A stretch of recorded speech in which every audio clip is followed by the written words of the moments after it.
Shalom frères et sœurs bien-aimés, que la paix du Très-Haut soit avec vous. Bienvenue sur Psalmist Kingdom, le lieu où la lumière divine révèle, restaure et repositionne les âmes. Avant d'entrer dans ce message, je précise ceci, tout enseignement spirituel doit être accompagné de discernement et, si nécessaire, d'une consultation spirituelle, car chaque âme a une trajectoire unique. Aujourd'hui, nous allons parler d'une vérité que beaucoup vivent, mais que peu comprennent. Décembre est un mois particulier. Il s'installe avec sa lumière tamisée, ses nuits longues et son atmosphère feutrée.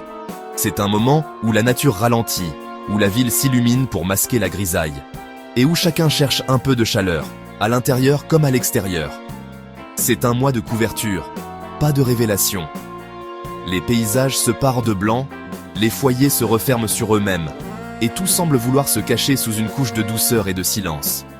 Pendant les fêtes, les émotions sont stimulées, les distractions sont nombreuses, les relations sociales augmentent, la joie extérieure anesthésie les combats intérieurs.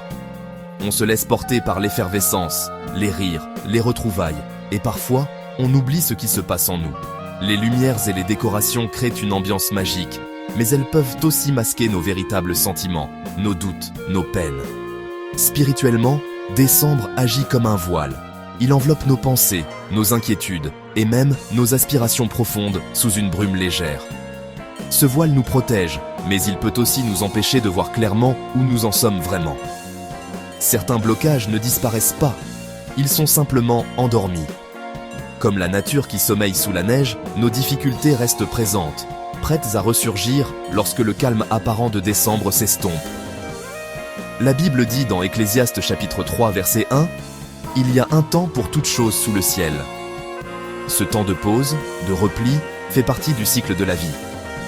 Il nous invite à accepter que tout ne doit pas être révélé ou résolu immédiatement. Décembre n'est pas le temps de l'exposition. C'est le moment de se retirer, de se protéger, de laisser mûrir ce qui doit l'être dans le secret. C'est le temps du camouflage, de l'introspection, où l'on apprend à écouter le silence et à respecter le rythme de l'hiver, en attendant le retour de la lumière. Janvier n'est pas seulement un nouveau mois, c'est un moment de transition, où l'ancien s'efface doucement pour laisser place à l'inconnu. Les rues se vident de leur lumière festive, et la ville semble respirer un air neuf, plus calme, presque solennel. C'est une porte spirituelle annuelle, un passage invisible que chacun franchit, souvent sans s'en rendre compte. Derrière cette porte, nos vérités intérieures attendent d'être entendues. Quand janvier arrive, les distractions tombent une à une.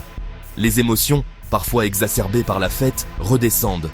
Le silence s'installe, et dans ce calme, la vérité intérieure remonte à la surface, plus claire, plus forte. Ce qui était caché commence alors à parler. Les pensées enfouies, les doutes, les désirs profonds se manifestent, souvent de façon inattendue.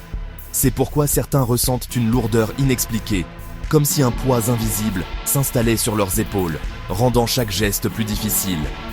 D'autres ressentent une perte soudaine de motivation, une fatigue étrange, ou l'impression de ne plus savoir par où commencer. Des tensions surgissent dans le couple, des blocages financiers immédiats apparaissent, comme si tout ce qui était en suspens refusait désormais d'être ignoré. Même les nuits deviennent agitées, des rêves troublants, des réveils en pleine nuit, des pensées qui tournent en boucle dès les premiers jours de janvier. Ce n'est pas un hasard, c'est une révélation spirituelle, un appel à écouter ce que l'on porte en soi, à accueillir la vérité qui cherche à émerger en ce début d'année. Alors, il y a d'abord les blocages anciens non traités. Ce sont ces blessures, ces regrets ou ces souvenirs que tu as enfouis au fond de toi, pensant qu'avec le temps, ils disparaîtraient. Mais janvier, avec sa lumière froide et nouvelle, les fait remonter à la surface. C'est comme si le silence de l'hiver te forçait à écouter ce que tu as ignoré toute l'année. Ce que tu as repoussé toute l'année revient en janvier. Les souvenirs non résolus, les promesses non tenues, tout ce que tu as mis de côté, janvier le ramène doucement à ta conscience. C'est le mois où l'on ne peut plus fuir ce qui nous hante. Les dettes spirituelles non réglées réclament leur solde. Ce sont ces engagements pris devant Dieu ou devant soi-même, mais jamais honorés. En janvier, l'âme réclame l'équilibre, et tu ressens ce besoin de te réconcilier avec ta foi, de retrouver la paix intérieure. Ensuite, il y a les alliances invisibles, Ces liens que tu as créés sans t'en rendre compte, ces pactes silencieux avec des habitudes, des personnes ou des pensées qui te retiennent. Parfois, ce sont des relations toxiques, parfois des compromis avec tes propres valeurs. Certaines connexions, relations ou habitudes ont été tolérées, et janvier les expose. Ce mois agit comme un miroir, révélant ce qui doit être coupé pour avancer. Il t'invite à faire le tri, à choisir ce qui mérite de rester dans ta vie. La Bible dit dans Amos chapitre 3, verset 3, « Deux hommes marchent-ils ensemble sans être d'accord ?» Cette question te pousse à réfléchir à tes compagnons de route, à ceux avec qui tu partages ton chemin, et à l'importance d'être en accord pour avancer ensemble. Enfin, il y a les erreurs de positionnement. Parfois, tu te retrouves à un carrefour, incertain de la direction à prendre. Tu avances, mais tu sens que quelque chose ne colle pas, que tu n'es pas à ta place. Tu pries, mais hors de ta saison. Tu demandes des choses qui ne sont pas alignées avec le moment présent, ou tu t'accroches à des rêves qui ne sont plus pour maintenant. Tu agis, mais sans alignement. Tes efforts semblent vains, car tu n'es pas là où tu devrais être, ni avec les bonnes personnes.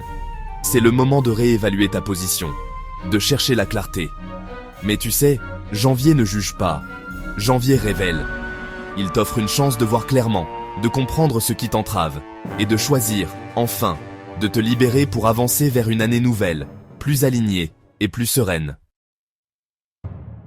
Alors, il y a certaines choses qu'il ne faut surtout pas faire en janvier. Premièrement, ignorer les signaux spirituels. Ensuite, forcer l'avancement sans purification. Copier les pratiques des autres sans discernement, c'est aussi une erreur à éviter. Et puis, il ne faut pas confondre fatigue spirituelle et paresse. Beaucoup veulent courir en janvier, alors que Dieu veut d'abord nettoyer. Quand janvier révèle un blocage, il y a des étapes importantes à suivre. Premièrement, reconnaître sans peur. Deuxièmement, identifier l'origine spirituelle. Troisièmement, agir avec sagesse, pas avec précipitation. C'est ici que beaucoup échouent. Ils prient beaucoup, mais sans diagnostic spirituel précis. Frère, sœur bien-aimée, si depuis le début de janvier, tu ressens un recul inexplicable, une stagnation soudaine ou une agitation intérieure inhabituelle, alors surtout, ne combats pas à l'aveugle. Je t'invite à passer par une consultation spirituelle personnalisée avant toute pratique ou rituel, afin d'identifier exactement ce que janvier est en train de révéler dans ta vie. Écoute ceci attentivement. Janvier ne vient pas pour te détruire, janvier vient pour te réaligner. Ce que Dieu révèle maintenant, c'est pour t'éviter une année de combats inutiles. Si ce message te parle, abonne-toi à Psalmist Kingdom, partage cette vidéo et écris en commentaire. Je choisis l'alignement, que le Très-Haut éclaire ton chemin et que cette année commence dans la vérité. Shalom.